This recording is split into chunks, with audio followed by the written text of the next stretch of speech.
Welcome to EmComm Solutions. Jake here. So today we're going to take another look at MeshSense. It is a open source project being produced by affirmatech.com.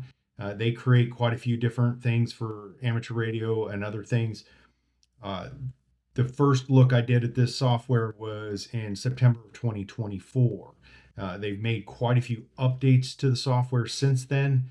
This software can be downloaded on Windows, Linux, or Mac machines, and so that you can connect to, say your home node, which I think is kind of ideal for, and have, a little more situation awareness than you would have via, the app on your phone or even Meshtastic's own web kind of version of this. And some of those features I think you're really going to like, especially their new global map. This is very key to help you find out if people are allowing to report, because you can turn this feature on and off, and we'll go over that. Allow you to kind of see who is using Meshtastic in your local area. There is other resources for that. So this is not all encompassing. It's if someone's reporting and if they're using this software, will they show up on the global map? But it could give you that insight that you're looking for. You're new to Meshtastic. You're trying to find out if there's other users in your local area that you can connect with and expand your overall Meshtastic network. Kind of as we talked about last week, some of those tools like this can help you find those people and, build a more robust local area network for mesh users. So, all right, so let's take a look at the software. I hear quite a few guys coming in from the US now, it's clear. So you, I think, dominate a lot. But anyway, I told you. We're going to start off at affirmatech.com/meshsense. This is their website where you can download the application to your computer if you choose to. We'll show you some other features that, even if you don't want to download this application, that I think will benefit you. And that's the global map they have set up. But they're an open source application that monitors, maps, and graphically displays the vital stats of your area's mesh network, including nodes, signal reports, trace routing, and more. There's a snapshot here. We're going to go into the live application so you can see it real time, how it's working for me or how I have it set up. And then down below, there's where you can download, whether you're using Windows, Linux, or Mac. They got you covered. So into the application, sorry about that. We'll start off in the left-hand corner here. So you can see that I'm connected, and there's a little green dot. That's icon. It'll go to red when it's not connected, or yellow when it's configuring or connecting. We can disconnect. You can see there's a list of available Bluetooth devices. I'm already connected to my SenseCap Mesh T1, the T1000E. So we're just going to connect back to that. See how it's going yellow as it's connecting. And then as soon as it's fully connected, it'll start loading the information from this radio. So any nodes that it's seen that are still stored in this radio are going to populate on your map, or any new nodes that it connects to in your local area, they will also populate. Back to green, you see the data there, tracker 2, that's the one that I'm connected to. The basic data on that, how much voltage is in it, the battery percentage. Then it's also going to show this little magnifying glass, which gives you the details. You can set position from here if you want to change your position to a fixed position, and then you can request position. Then you're going to see my other node that I have just currently on, which is a WizBlock, a rack wireless WizBlock in a 3D printed case. Same details, except for you're going to see an additional squiggly line with an arrow here that gives you the trace route direct. So it's going to show you what the route is. So if it's hopping through other nodes, you're going to see that on the map, and it'll be I'll show you what that looks like on the global map here in a minute. And then you can fly to by clicking the little globe there. It'll go right to it on the map, showing you where it's at. And then inactive nodes I have selected. So you can deselect that. You can clear those nodes. Now, once you clear them, they're no longer going to be available to see on your map. Notice how my map went blank. There's no nodes on there. Now we go back to active or inactive, showing those, and it's going to show those ones because obviously I'm not connected with those nodes from all the way from Albania. So, and those are all, though I said, ones that I connected with. Now we'll go to the bottom here, bottom left, where you can message, hi, and that's going to pop up down here. And you're going to see some data about the nodes that are currently up in this area. It's going to show you the SRN, the RSSI, the location, what packets are being sent, whether it's telemetry or a position, those little updates that your nodes will send if you have it selected to do so. You can change channels from this page, or you can go here to the right-hand side. We'll go through that. It shows you the current version that you have installed. The little heart icon is to go over to the website if you want to support this open source project. If you find value in this, I would recommend that. The little newspaper will pull up what's changed with the latest version update. So the current feature now is the open global mesh map, or their global MeshSense map.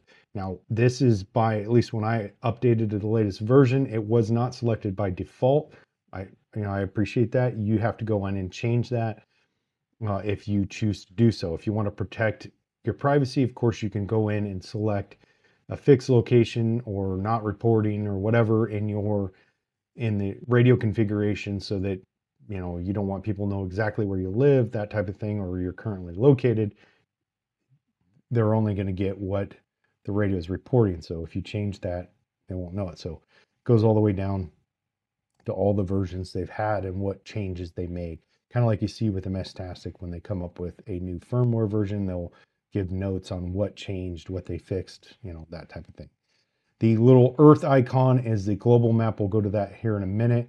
And then the gear, the first thing you're going to pop up on is, settings, which is settings for the application. You can go through and change things.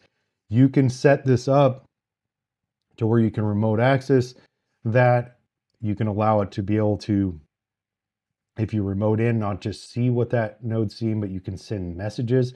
Now, granted, that is not off grid. That does require an internet, an internet connection. So it's very similar to MQTT.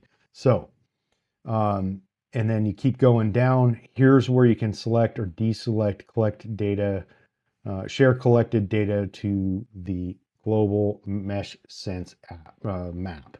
So, and then there's a link for that. You see down below, here's how you can connect to this. Of course, I'm going to gray out or blur out my actual address to my laptop, but that's going to give you the address, the HTTP address to your laptop. And then you can set up privileged key there so that you can protect that access to, only giving it to yourself or someone that you trust.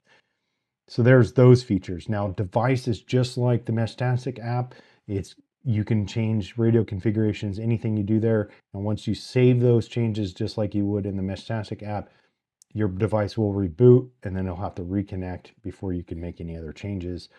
So on and so forth. Channels, you can go through and mess with the channels if you need to change. You got your public key. If you're running 2.5 and above, there's a public and a private key. I recommend updating that firmware if you're not already using 2.5 or above, because that feature helps protect your privacy more. And then logs is going to show you all the data packets that are going across, when it's sending telemetry updates or position updates and those type of things. Legal, of course, there's a little legal statement there. And back at settings, there is a couple other hyperlinks here, the news, frequently asked questions, and the donate button, basically, again. That's the basics of that. So let's jump over to the global map here. Here's the same area I was showing you there on mine, the nodes that I picked up while I was home in January. Seattle, look how many nodes are up in Seattle. This is, an amazing tool. Now, these are only people that are sharing their data on their map, just kind of like the MQTT maps, like meshmaps.net. That shows you people that have reported active MQTT nodes in those areas, and those are going to show up on there. This is kind of the same feature, but clearly, if you're anywhere within this major metro area, you have a lot to work with. And these are only people that are reporting, so there's probably more. The gray lines, as I was talking to those, showing you the trace routes between. So like, if a node's hopped from one to the other, it's going to show you that, how they, like you see this little interconnected web here of all these nodes. That's, showing you those trace routing. So very cool feature. If you're outside one of these areas, this can help you configure your home nodes to be able to maybe better reach these, by using directional Yagi antennas, or, even if you just get something more elevated and with the omnidirectional, you may be able to reach into this large area. And now all of a sudden you've dramatically expanded your mesh network or your Meshtastic network. So pretty cool feature. I think this is a great situational tool because a lot of people get into this and they're like, I can't talk to anybody. I don't think there's anybody in my area. I hear this all the time. People message me about it, and sometimes that is the case. I'm here in Albania, and I've finally found one person, but they live quite a bit further south than me. Probably no way that we can directly connect without any sort of other hops or anything like that in between. But if I am traveling south, then I might be able to connect with this person. So that's cool.